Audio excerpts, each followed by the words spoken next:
Hail to you. Yes. Hail to you and welcome to Chuntcast episode 44. I am king of this realm, Uncle Chunt. I hope you've all been great ones to you and yours.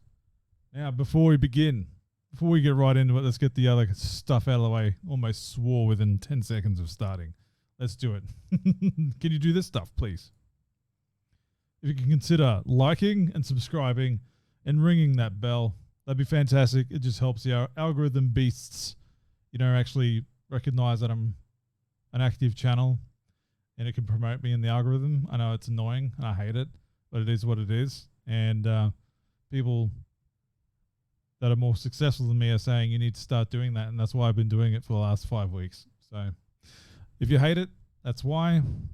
It just is what it is. So today we're going to have a bit more of a relaxed one. Hasn't been a lot of news this week that I really wanted to talk about, but I've managed to pick out a few topics to start with today. Hopefully you're all doing well, and to everybody that's been affected by the floods throughout Queensland, Southeast Queensland, Central Queensland, Northeast, New South Wales, and beyond. Hopefully you're all safe and sound and with loved ones, or at least finding something to be happy about. It's currently raining again. Tonight literally just started as I began recording this. So I was a bit like, more. We just kind of started seeing the waters receding up here. So hopefully it doesn't bring on another severe weather period or rain bomb, whatever they were calling it. So we'll see. But for now, let's have a bit of escapism and just talk some nonsense about stuff that really doesn't matter in these kinds of times of suffering and stuff. But that's why I'm doing this. It's a distraction for myself, and hopefully it could be a distraction for you and yours as we go along. And just to start off with something extra fluffy tonight, Lucas, and courtesy of Radicus of the Aussie Gamers Experience community, I finally picked up a package from my parcel locker today. It's been there for a couple of days. I wasn't sure what it was. And it's a care package courtesy of Lucas and Radicus. Those are two people, by the way. It's not a massive Roman name, Lucas, Radicus, Decimus, Meridius, or anything like that. Lucas and Radicus. So before I show you what they actually sent me, initially this is probably arguably cooler than what they actually sent me, pardon the pun, but it's a Aussie Gamers Experience show stubby cooler. I did not expect that to be included in there. That is really cool. I do recommend you check them out. They're good lads and they do a great show, better than mine. So I do recommend, I'll put a link to their channel in this today's show. So if you check the description, I do recommend going over there and checking them out. They do great work between Snoogs and Lucas. It's a good time. Really an awesome community. I've always said they're one of the best things going as far as YouTube creators go in the gaming space, or just in general. The community of people that have gotten to know through the Aussie Gamers Experience, just community in general. They're all awesome. They're all super nice people.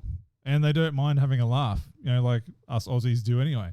They're not easily offended by stuff, and you should see some of the stuff in their Discord that they share. It's abominable, but it's all in good fun, and that's what they do, and they're really good people.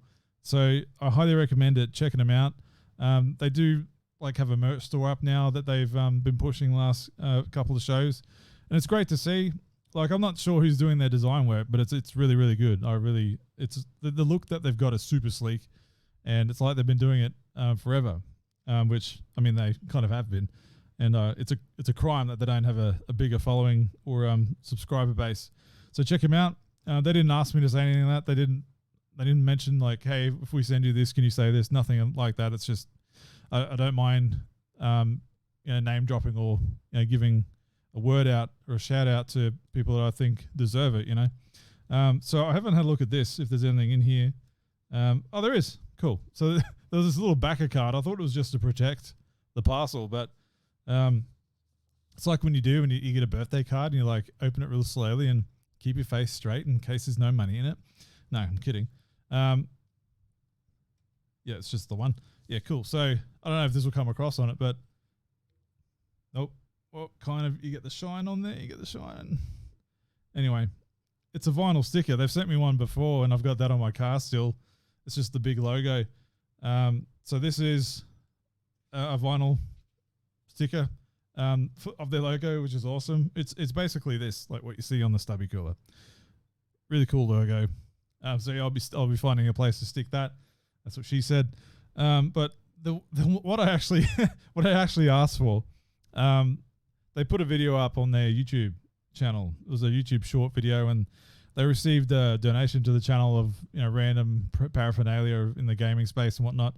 And they pulled one thing out, and I was like, yes, I would like that. I really would. And they said in the video, if there's anything you see in here that you want, just leave a comment or DM or whatever and ask us for it, and we'll send it to you. So I rushed in and grabbed this. This is the Duke Nukem Forever Carpe Nukem. Duke Nukem Forever bus. It came with the special or collector's edition of the game back in 2011. Awful game. It's a terrible game, but it's funny. I love Duke Nukem. Like I really do. Like, he's a cool character, and I think he's severely underutilized in the modern space. Arguably, he probably wouldn't be allowed to speak much today because everybody is offended by everything. But I still live in the world of this is funny. This guy is funny. The stuff that he says, like the macho stuff, the masculinity that he puts out there, like he just embodies like he's a parody of the 90s and 80s action hero. So if you just think of that and Duke Nukem with an awesome voice over the top and one-liners and stuff, and Planet of the Babes, and he's one of the games, he was the last man on Earth, and he had to repopulate the Earth with all the beautiful women that were left over. That kind of stuff. It's like power fantasy stuff. Nobody takes it seriously as like, if I said I really idolize Duke Nukem, which I don't, but I love the character, someone out there is going to have a problem with me saying that, because people look at Duke Nukem as a toxic masculinity figure, which I hate that stuff. Like, I don't believe in any of that kind of crap at all. He's just a damn good underutilized character that needs to come back, and that's not just rushing out an unfinished game out of the hype of the name alone and failing miserably. But I'll be proudly putting this somewhere on my desk. Thank you very much, Lucas and Radicus. Again, link in the description. I highly recommend you check them out. Good times. So yeah, that's not even the Ask Chunt. That was just something I wanted to throw at the top of the show. So we'll get straight into the Ask Chunt. And thanks again for the stubby cooler and the stickers, man. I know you didn't have to do that. Really, really cool. I remember looking at your stubby cooler that you posted once. I was like, that's a really good stubby cooler. So I'll proudly use it. Yes. All right, moving into the Ask Chunt for the day.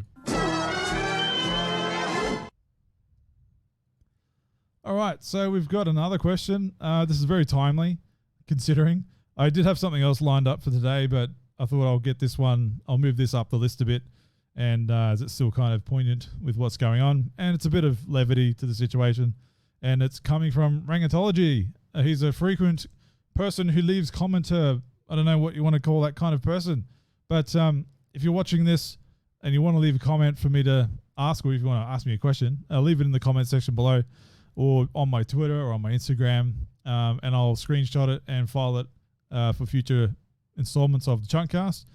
It's nothing massive about it. Like, if you want to just hashtag Chuntcast in there as well, hashtag Chuntcast, and I do random checks before I go putting the show together. And if I find one, I screenshot it and save it for later, and just so I know who it comes from, what the question is, and I throw it in my OneNote. Just some behind the scenes stuff for you. So yeah, I moved this one up the list a bit. And he says, or asks, I should say, I have an Ask Chunt question based around current events. If bleep bleep hit the fan, it's too early. I know my nieces watch my show. I can't swear as much, and YouTube even frowns upon it these days. So if shivers my Timblades, something like that hits the fan with an act of God, what gaming hardware and software will you snatch up? while you quickly pack items as you leave for your home. Cannot say, so long as I have my health, you must choose something. Ha ha ha. Ha ha ha. So, what would I choose on my way out the door? Well, this is a bit of criticism against the Queensland or Brisbane government, I should say. They had no idea this was about to happen, so no one had any time to plan anything. You know, we were told everything will be fine. And then the next day, the next morning, people are freaking underwater. So if it was something that they knew was coming and we actually caught word and had the time to prepare, what would I take? Hands down, my Series X. My Xbox Series X is the first thing I'm grabbing because you can't get them very easily these days at the moment. And my entire long distance relationship at the moment, we game a lot. So it's an important part of my life. I need that machine. So that'll be the first thing I'm going to put in a waterproof sealed tight bag or something, or just, I'll have it on my passenger seat on my car. I'll treat that thing. I'll put it in its original box and I'll treat that thing better than I treat myself. It has to survive this. My Switch easily goes in my backpack. It's fine. And that's basically, I'll take my, if I have service, I'll take my Razer Kishi wherever I'm going so I can, play cloud gaming or something while I'm waiting for my house to not be submerged any longer. And look, as far as software goes, most of my catalog on Xbox is digital. Ever since the Xbox One, or halfway through the Xbox One generation, I decided to just go all digital. So that's okay. They're all there on my account to re-download. But for those of you who are unaware, I have shelves behind me, and they've got a lot of original Xbox and 360 and Mega Drive games, and some PS1 games and PS2 and PS3. So I've been trying to build small collections just based off small, just humble want lists. I'm not going for completions or anything. I try to set myself realistic goals here. I've got a list of maybe 20, 30 games for my 360 and Xbox. Mega Drive, I think I capped it at 15. PS3 was 10 or 15 games. PS1, about the same, 10 or 15 games. I don't need to be one of those people that just buys all these old school games just for sake of having them. The ones that I try and track down, if they're not ridiculously expensive, are the ones that I actually played growing up. I'm only going to buy them if I have a nostalgia for them. Unless it's a title that I was always curious to play and I never got to, right? Like the PS3, I've bought games on there I never played before because they're $5, $6, $9 each off eBay. Like the Killzone, I've got the entire Killzone series up until the PS3 generation. I don't think I've got the Uncharted yet, but just stuff like that. Heavenly Sword and God of Wars, I've got those again. Just stuff that I would actually play. My list is far from completed on that one. But if they were to go underwater, that would be disappointing, but they're not high on my list, right? Probably they're harder and harder to come by. That's not a modded system. I'll probably pick up my my original Xbox. I could probably easily replace the PS3. The 360 might be a pain in the bum, but if I was in a rush, let's just say this: if I was like, you've got an hour, to just pack what you need and get out. It's my Series X, my Switch, my Kishi, probably my Mega Drive collection because there's only about 10 games on there, and they're a bit harder to come by because they're all in the box with manuals and stuff. Otherwise everything else is easily replaced. I'll just go back and I might just have to end up paying more when I try and rebuild my collection again, or I'll just stop. I'll just be like, I tried it, it's gone, move on with my life. Maybe down the couple of years down the road, I'll think about rebuilding it. I shouldn't even need to be thinking about this kind of stuff, but that's the question I've been put forward towards me. So, I hope that answers your question. I mean, it's pretty obvious, right? It's just the first couple of things that you play the most that you couldn't do without, or you'd be very disappointed with for gaming related stuff. Series X and Switch. Obviously, there's a lot more stuff, like my entire Transformers collection behind me here. Let me see if I can bring it up. All this stuff behind me, it would kill me. This room has my entire collection of everything in here. I don't have any of this in my lounge room. save for stuff that my fiance bought me. I've got that on display. And like my consoles and my TV, like all that kind of stuff. You know, the stuff my fiance sent me is high priority. I would get that in the car first thing and then come back for my consoles. But I would find a way to like just get one of the massive plastic tubs and just dump them all in that and get out the door. Unicron would have to live without his original box. I'll put him on the passenger seat and he can hold on to my Series X or something. you know, I'll figure it out. Like, you know, it's crazy that I'm thinking about this kind of stuff as it is, but those are the times we're living in. And I know this has been a bit of a fluffy kind of question, and I know there's people actually having problems and suffering out there. There's like 15,000 people that have lost or have been affected by these floods across at least southeast Queensland. So I'll use this opportunity while I'm talking about, you know, having a bit of a laugh about it. If you know people that are in the area or you know places that you can donate to, try and make some calls, give what you can. There are people out there that have lost everything, you know, everything. Their homes, like one guy I was speaking to, he bought a house in Lismore about 4 or 6 months ago, and it's gone. It's totally underwater. You know, that kind of stuff. There's more and more stories like that. People have died. So, you know, if I can put it out there, if you know of a way that you can support people, check out the local Queensland, Brisbane government websites. Find a way to donate or support something. Everyone needs all the help they can get. And if you are in the Brisbane area, there is the Mud Army, which is coming back, which helped clean up Brisbane last time we had a flood. And you can probably hear the rain while I'm speaking belting down on my roof.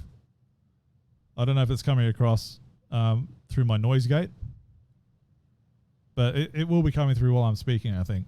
So, yeah, just help where you can if possible. I'm in a lucky situation. I'm elevated enough that I haven't been too affected. I was managed to get groceries. I'm good. I was cut off for a little bit, but I'm not now. So I got off lightly considering many other people in the area. So yeah, cool. Done. Everybody do that. Mobilize. So yeah, let's keep it a bit light now because we all need it. The world is a dark place at the moment. So speaking about darkness, that goes into our next topic.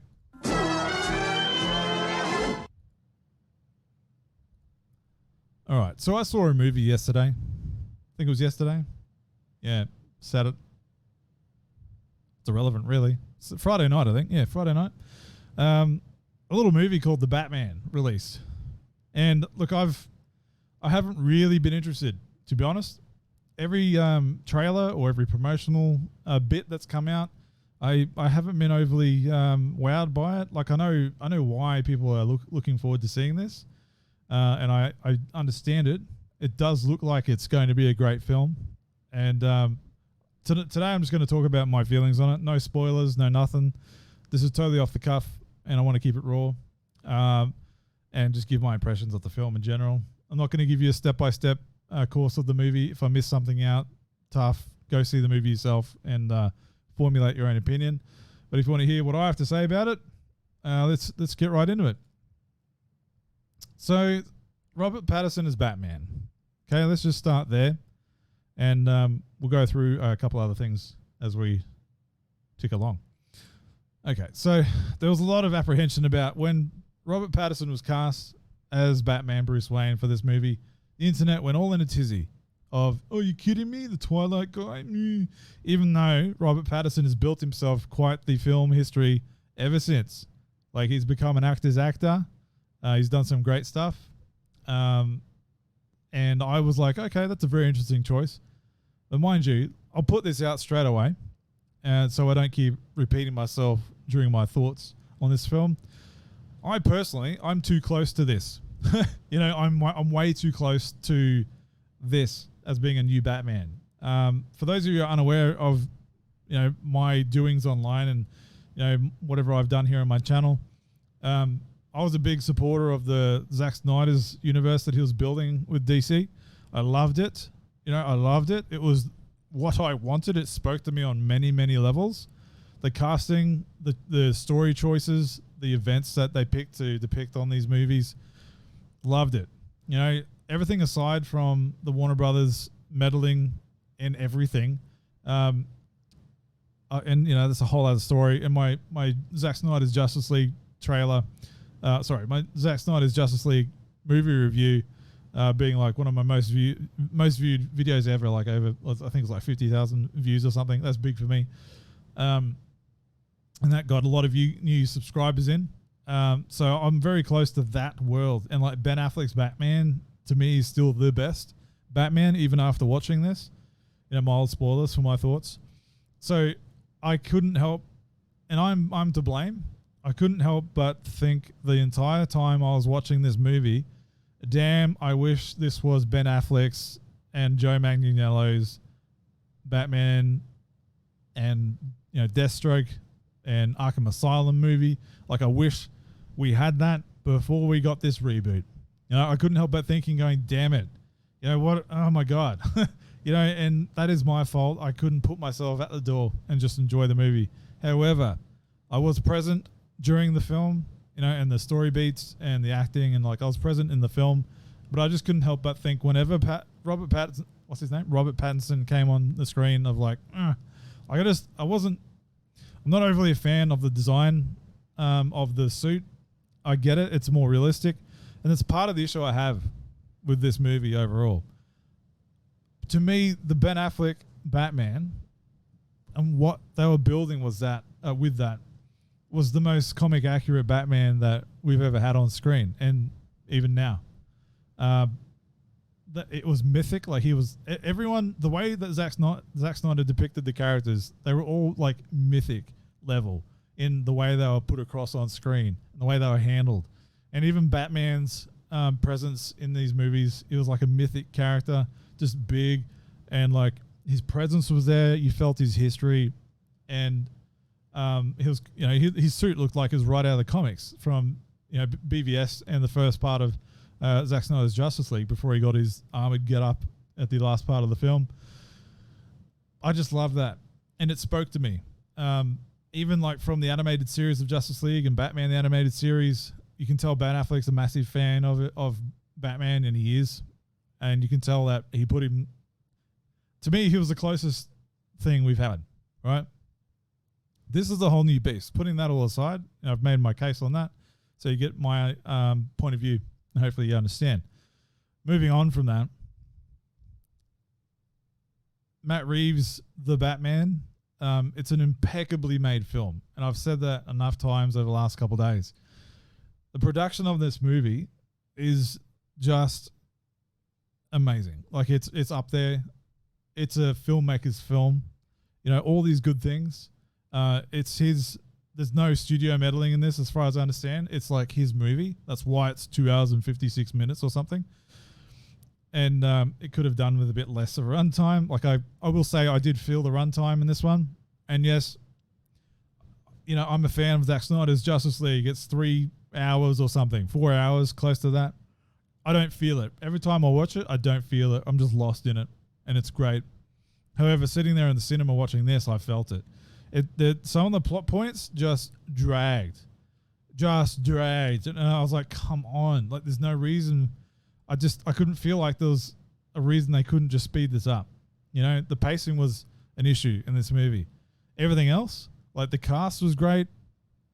Robert Patterson as Batman, just to kind of give you some comparison here. So when he's Batman, what he does, he just slowly stomps into a room and just stares through people, doesn't say anything until someone attacks him, and then he beats them all up, walks away. When he's Bruce Wayne, he's dead inside. He's very troubled inside. I get it. I understand the story of Bruce Wayne. They totally skipped the origin in this because Matt Reeves, the director, was like, everybody knows we don't need to do that, much like Marvel did with Spider-Man. Every scene that he's Bruce Wayne in, he's much the same character. The only difference is when he's out doing Batmaning stuff, he's just got the suit on. I didn't enjoy that too much. I would have liked a bit more duality because like Batman is Bruce Wayne. Like, he is Batman in that suit. He is who he is in that suit. Bruce Wayne is who he is on his off time. You know, Bruce Wayne's the mask. So I would have liked to have seen a bit more duality with this role. I couldn't help but thinking, man, you're a bit of an emo kid. Like he's got the emo hair over his eyes and the black mascara makeup stuff running down his face, and he's real edgelord towards Alfred in those scenes. And you know, the world sucks, which, you know, Gotham, the way it's depicted in this movie, is Gotham. The movie is Gotham. You know, Gotham is Gotham. It is Gotham. It felt like Gotham. I can't say that enough. And it makes you feel like, why the hell would you live there? And everybody says that. You know, everybody, when they talk about Gotham in general, just those of us outside in the real world of like, man, why would you live in Gotham? You know, when you've got all these murderous psychopaths just running amok every day. Like, why do you live there? And this kind of gives you more of an insight into that and how far deep it goes as far as the corruption in Gotham. And they do answer a lot of questions that people have had over the years about why doesn't Bruce Wayne just donate money to charity? Like they kind of, that's not a spoiler or anything, but they kind of do broach on those kinds of topics and handle it in a very sophisticated way. I enjoyed that. Like I am giving positives here. There is stuff to love in this movie, besides it being an amazingly made film, and that's no understatement. It's a great it's a great film. That what lets it down for me to being a disappointing Batman film is the story. So I didn't enjoy Robert Patterson's Batman nor his Bruce Wayne. I thought the way they kind of depicted him being this frightful figure within the shadows, that was kind of cool. Whether you had, you know, everyday thugs, when they see the bat symbol going in the sky and they look down like this dark alley, and you can see they're just like, is he down there? Like, you know, that kind of thing. That was awesome. I really enjoyed that. I wish they had more of that in the movie. And that, you know, there's a lot of detective work in this film, which is great, which has been sorely missed in previous Batman movies. I mean, the most detective work I think we've seen in the vast majority of Batman-related films is in Batman vs Superman, to be honest, when Bruce is, you know, hacking in and deciphering Lex Luthor's hard drive, and he's going after the KG Beast and like what he's doing down in the docks and that kind of stuff, and finding the kryptonite. Like, that's some detective work. This is all around like the Riddler and what do the Riddlers mean, and I'll get on the Riddler later on as I go. So yeah, I can't really say too much about Robert Patterson's Batman without really spoiling like the mood that he tries to convey in the character. It didn't ring with me. It just, you know, I was spoiled with Ben Affleck's Batman, which was like, that is Batman. To me, that is just dead on, like spot on. And this is real, you turn the darkness up to 11 and just like sit there and brood in every scene, you know, like just hate everything, hate yourself for the whole film, you know, and it's hard to come out from. Now I get it. Bruce Wayne is messed up, and this is like year 2 of Batman, as far as the director says, you know, so he's still on the way through himself, which they kind of deal with some of that in this film. But yeah, I just think the way he handled Bruce Wayne, he had his vulnerability in it, but I just could have done with a bit more duality. And I've repeated myself there enough times, and it's really the only thing I can say without spoiling it. Moving on to one of the other characters that I thought was enjoyable to watch, and that's Zoe Kravitz as Catwoman, or Selena Kyle. Very, very, very, very good. I enjoyed that a lot. I think she had there were some real tense scenes that she was in that I think were coming across pretty good. And her, I won't say a relationship, but how things come through between her and Batman, I think was a bit rushed. You know, I do understand when two people meet and, you know, they do just lock eyes and the presence is there and it just happens. And I get all that. But this was just like, you know how I said something about how Batman just walks into a room and just stares at people? Well, it was kind of like that here. He's in a room. She walks in and notices, oh, wow, that's Batman. And he just stares at her, you know, doesn't even say a word. And that was enough, apparently. But anyway, I did enjoy the back and forth throughout the film between these two, and towards the end, I kind of thought, all right, I kind of believe it now. But I thought she was great. I thought she was an excellent Catwoman, probably the best Catwoman we've had on screen. I would see more of her if she comes back for a sequel. Who knows? But I would happily see her in another film, 100%. Now, as for the Riddler, to me, this was the weakest part of the film. I did not like this Riddler one bit. I don't like his costume. You know, I get he's just a dude in this. You know, he's far from the Riddler that we know from the comics, you know, the green suit and the question marks everywhere. You know, it's more like guerrilla style kind of. It's quite a horrible person in this movie. Not gonna lie.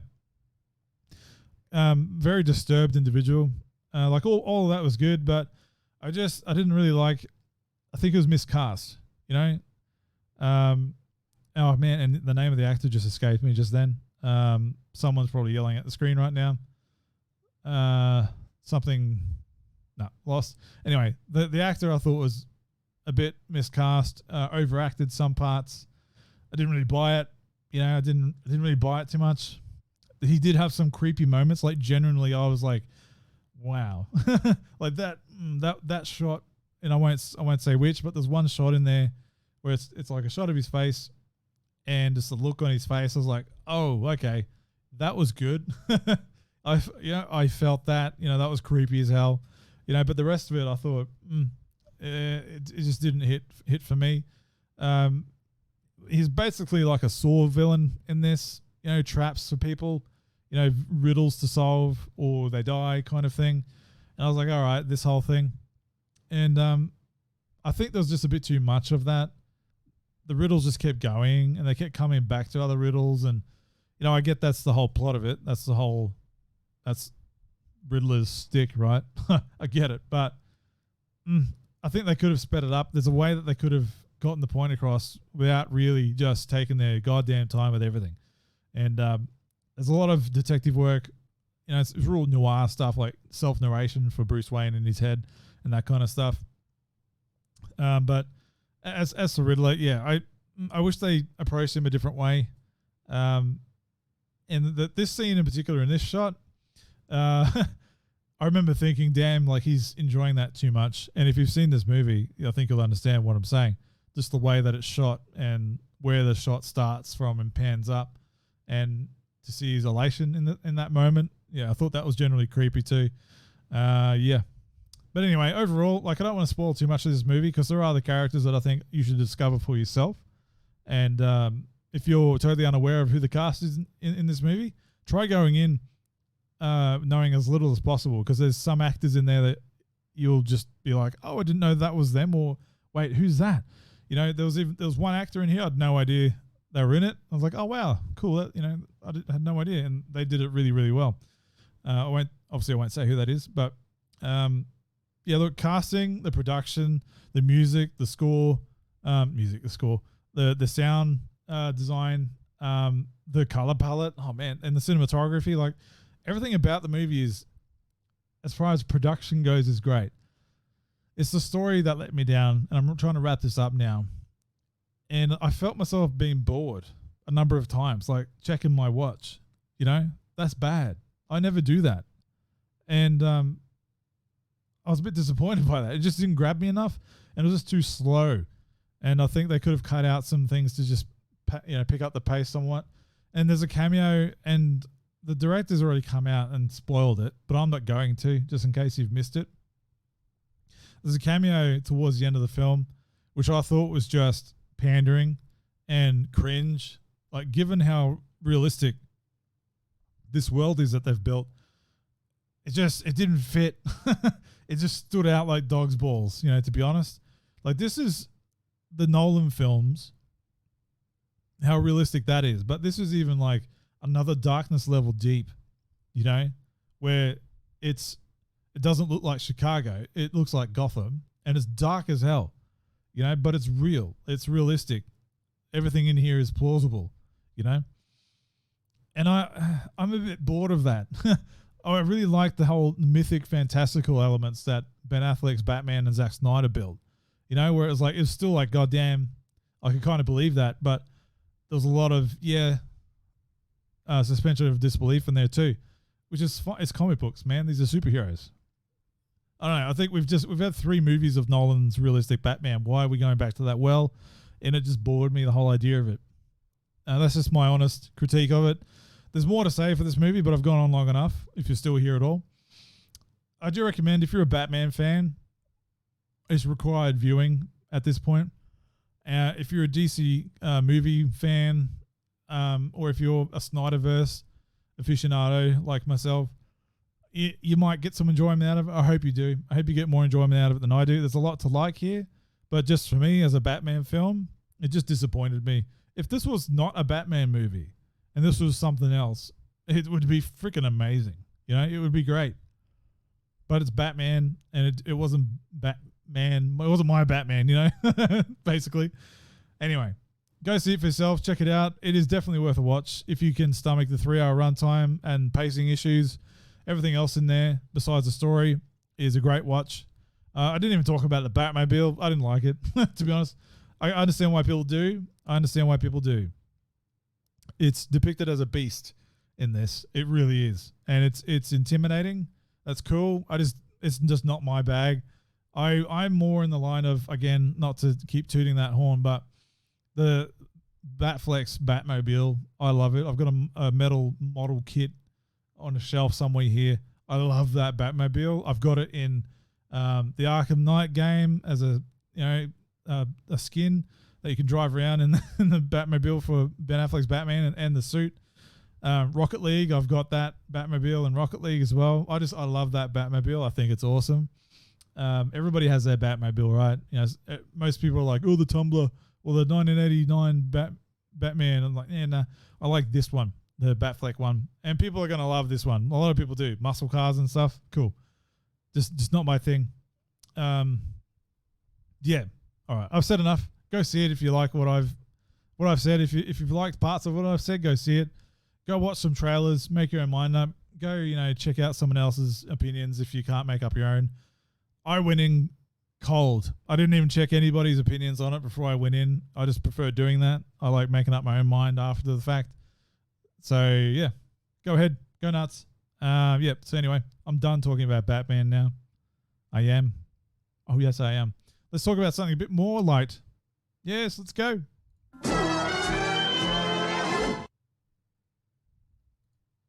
Okie dokie. So we're going from like super dark to super light, so to speak. Some colors in there anyway. So I've just gone through and finished. I basically 100%ed Pokemon Legends Arceus. I love that game. That is easily going to be on my Uncle Chunt's or Chuntcast 2022 Game of the Year special. It's going to be on there as a nomination. I'm saying it now.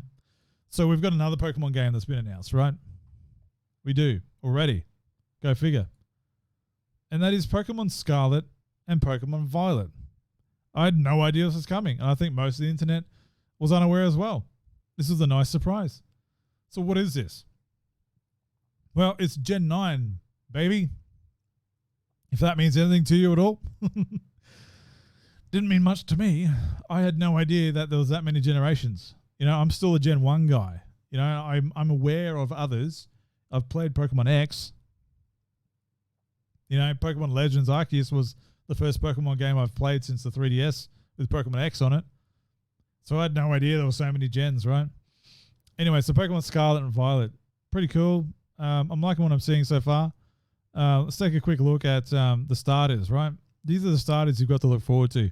Now, I'm always looking for an opportunity to get my Gen 1 team. And Arceus, I almost got them all.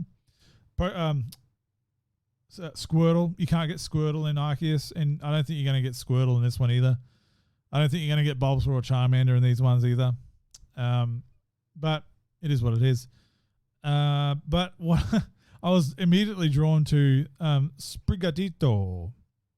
Now, this game is set in a representation of, Spain or some Spanish Isles type area, and all the names are reflective of, and even the locales look as much. So you've got The grass type Sprigatito, which is the cat or weed cat, as the internet are calling it, because look at its face, look at the leaf on its face. You'll never unsee it. It's now weed cat forever. Marijuana cat. Marijuana. And then you've got this animal chili looking thing. Fuecoco, I believe it's called, which is a fire type. It's like a fire croc, it says. And you've got a grass cat. And then you've got Quaxley. Like, how original is that? It's just like, man, we really tried with Sprigatito and Fuecoco, but what are we going to do with this duck? And someone in the back of the room is just like, oh, just Quaxley, that'll do. Yep, done. Let's go. And it's a water type. Like, how original, man. Oh, my God. I think out of the lot, that's the most uninspired Pokemon out of these three. I think they just kind of didn't know what to do. We need a water type. What else haven't we done from previous games? Well, we haven't done I'm pretty sure I haven't done a duck for a water type starter. So here we are. It's a water type. Duh. Would have been interesting if it was a fire type. That would have been different. But anyway, I'm immediately going for Weed Cat. Or MJ, I don't know what I'm going to call it. I want a cat. I love cats. I'm not going to say I love something else because I'll get demonetized or something. I was like, I have to have a cat. Like, I'm playing Elder Scrolls Online with my lady, and everybody is either riding a cat or has a pet cat companion, and we're team cat. It's my thing. It is what it is. Yeah, I'm that guy. I am. It is what it is. Anyway, so let me know if you've had time to consider this. This news is about a week old now, but between Sunday Chuntcast, there's a lot of stuff that happens during the week. So I'm talking about my thoughts on this now. So if you've had time to think about what your Pokemon is, you tell me. Tell me what it is. Do you want Weed Cat? Do you want Chili Croc? Or do you want Duck? I'm just going to call it Duck.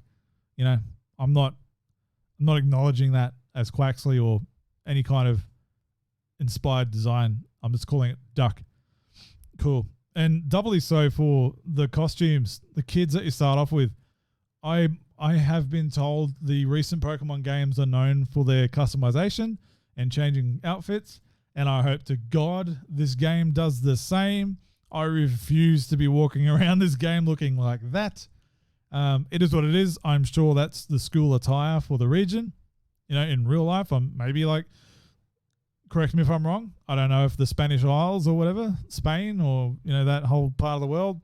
I don't know if that's how they go to school. No idea, but not for me, Sonny Jim. We're going to be doing something else. I'll put you in some real clothes if possible. Yes. If you like this design, please tell me and I'll say no. So I want to talk a bit more about some of the deets on this game, right? That's the trailer. Not going to play it because I'll get dinged. Arriving late 2022. All right. Pokemon Scarlet and Pokemon Violet. The newest chapter in the Pokemon series are coming to Nintendo Switch later this year. With these new titles, the Pokemon series takes a new evolutionary step, allowing you to explore freely in a richly expressed open world. And you can see some of the screenshots there. It's a decidedly better looking game than Legends Arceus, that's for sure. Looks like they've had more time on this one. I don't know what engine they're using for this. It's definitely not the Legends Arceus one. I'm just going to hazard a guess because that game looks like it does. And that's all I'm going to say about that one. But this is decidedly better. The lands, the skybox, the buildings, the Pokemon actually have textures. And it's great. I think this is a very pretty looking game for a Switch. Even the clothes on the kid looks like it's got some substantial detail on it considering. So this makes me happy. I think a lot of people were disappointed with how bad Legends Arceus looked. And it just looked like a 3DS game. To be honest, it really did. It's probably because they were using a modified engine from the 3DS days. Anyway, I have no idea what this walking Stonehenge thing is. No idea. And these puff birds, that's ridiculous. Anyway, this looks like it's going to be, I'm just hazarding a guess, again, that some of the gameplay elements from Sword and Shield and Legends Arceus might be in this one too. I would love to think that it's more Legends Arceus than it is Swords and Shield, but we'll see. Various towns blend seamlessly into the wilderness with no borders. You'll be able to see the Pokemon of this region in the skies, in the seas, in the forests, on the streets, all over. You'll be able to experience the true joy of Pokemon series, battling against wild Pokemon in order to catch them. Now in an open world game that players of any age can enjoy. Well, this isn't the first open world game. It's not, is it? The 3 Pokemon from which you'll be able to choose your first partner are Sprigatito, Fuecoco, and Duck. How will you meet these 3 and what sorts of Pokemon are they? Yeah, we've gone through that. The capricious, attention-seeking grass cat Pokemon. Right. Ability Overgrow. I have no idea what that is. 4.1 kilos, 0.4 meters high. Wow, very tiny. Fuecoco is a fire croc. Just shy of 10 kilos. Ability Blaze. Well, duh, it's a walking chili. The laid-back fire croc Pokemon that does things at its own pace. Sounds like me. And then Duck. It's a water Pokemon. Duh. Category is Duckling Pokemon. Well, the inspiration just continues. 0.5 of a meter high, 6.1k. Ability Torrent, no idea. The earnest and tidy Duckling Pokemon. Even the description is uninspired. Seriously, no one's choosing this guy. No one is choosing Duck. No one. If you are, tell me why in the comments below. Introducing the main characters, yeah, they're just kids. I mean, you're going to name them whatever you want, or some, phallic appendage or some naughty word you're going to be calling them like everybody does. But the character models themselves are a definite upgrade from Legends Arceus and previous games. This looks good. It's definitely rough. It's definitely still on the Switch. I'm not expecting too much. It is a Switch game. I'm not going to be expecting too much, but this does look good considering.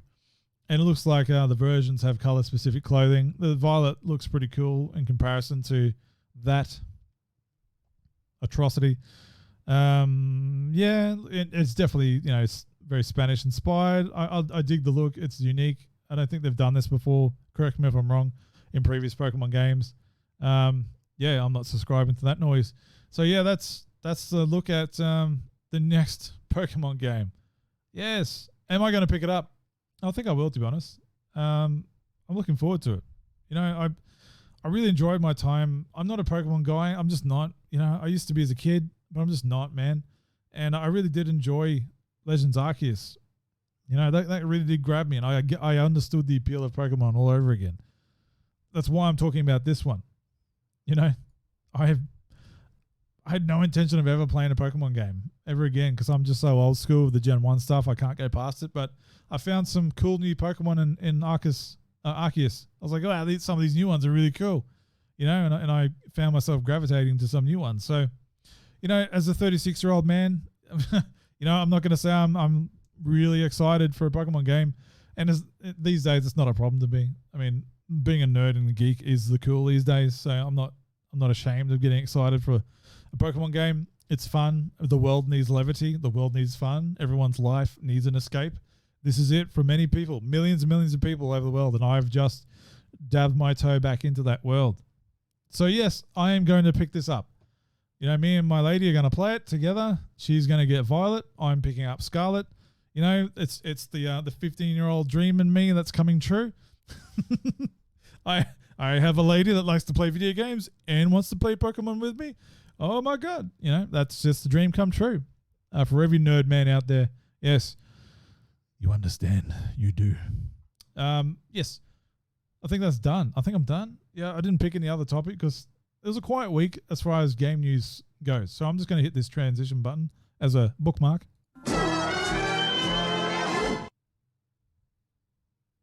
And we're back to my face. Yeah, so I don't really have anything else that I want to talk about. That was it. I just wanted to keep it casual. Smash through the Batman talk. Smash through the Pokemon talk. Thanks to the Aussie Gamer Experience for the gifts, the free stuff, the bust of Duke Nukem, the merch, and all that. Like, I'm definitely going to find a place for that. Don't know where. Might put it next to Qui-Gon up there. I've got a Qui-Gon pop from my brother. I might put him next to there. Who knows? But yeah, anyway, that was episode 44 of Chuntcast. Hopefully you enjoyed and you maybe learnt a few things, or maybe appreciated some of the things that I might have said about the Batman film that might make you go see it, or might make you wait. Check out some other reviews, or you might wait for streaming. It's coming out on HBO Max in like April or something anyway. What about Pokemon? Tell me what starter you're going to choose. Tell me. I'm legit interested because no one's going to choose Duck. If you choose Duck, you're a liar. And if I see the comments in the comment section of people saying Duck, man, whatever. It is what it is. Just don't talk to me. Anyway, kidding. Anyway, so I'm going to wrap this up now. I'm going to go have some dinner and go chill out for the rest of my evening before work tomorrow. So in the meantime, to all I won, may the power protect you. And Skull. Yes. Enjoy all.